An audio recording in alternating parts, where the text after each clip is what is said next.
Hi, welcome to eagle media. గతంలో ఎన్నడూ చూడని విధంగా సరికొత్త కాన్సెప్ట్ తో నడిచే షోని అయినా ఊహించని టాస్కులు, గొడవలు, లవ్ ట్రాక్లు, రొమాన్స్ ఇలా ఎన్నో రకాల అంశాలు హైలైట్ చేస్తూ ప్రేక్షకుల అటెన్షన్ ను లాగేసుకున్న ఏకైక షోని బిగ్ బాస్. అదే ఇంప్రెషన్ ను కంటిన్యూ చేస్తూ నిర్వాహకులు వరుసగా సీజన్ల మీద సీజన్లను నడుపుకుంటూ వెళ్తున్నారు. అదే సమయంలో ఇది రేటింగ్ ను భారీగా రాబడుతుంది. ఫలితంగా ఇప్పుడు 8వ దాన్ని నడుపుతున్నారు.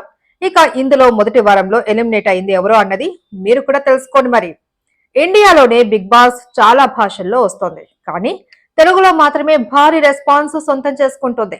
ఇలా ఇప్పుడు 8వ సీజన్ కూడా భారీ అంచనాలతో ప్రారంభమైంది. ఇందులో ఎవరు ఊహించని కంటెంట్ ను చూపిస్తున్నారు. ముఖ్యంగా గత సీజన్ల కంటే భిన్నమైన ట్విస్టులు, సర్ప్రైజ్లు ఇస్తున్నారు. దీంతో ఇది ఆరంభంలోనే మంచి పేరు రాబట్టేసింది. బిగ్ బాస్ 8వ సీజన్ భారీ అంచనాలతో మొదలైంది. ఇందులోకి ఢీ ఫేమ్ నైనిక, విష్ణుప్రియ భీమనేని, సోనియా ఆకుల, ప్రేరణ కంభం, యష్మి గౌడ, బెజవాడ బేబక్క, కిరాక్ సీత, పృథ్వీరాజ్, నిఖిల్, నబీల్ అఫ్రిది, ఆదిత్య ఓం, శేఖర్ భాష, నాగమణికంఠ, అభయ్ నవీన్లు కంటెస్టెంట్లుగా వచ్చారు. వీరితో పాటు మరికొందరు కంటెస్టెంట్లు కూడా హౌస్ లోకి అడుగు పెట్టబోతున్నారు. బిగ్ బాస్ 8వ సీజన్ లో మొదటి వారానికి గాను జరిగిన నామినేషన్స్ ప్రక్రియ ఎప్పట్లాగానే ఎన్నో గొడవలతో సాగింది. ముఖ్యంగా కొందరు వ్యక్తిగతంగా దూషణలు చేసుకున్నారు. ఇక ఇందులో మొత్తం 6 సభ్యులు నామినేట్ అయిపోయారు. వారిలో విష్ణుప్రియ, సోనియా, బేబక్క, మణికంఠ, పృథ్వీరాజ్, శేఖర్ భాషలు నామినేషన్ జోన్ లోకి ఎంటర్ అయ్యారు. మొదటి వారానికి గాను జరిగిన ఓటింగ్ ప్రక్రియ అంతా చిత్ర విచిత్రంగా సాగింది.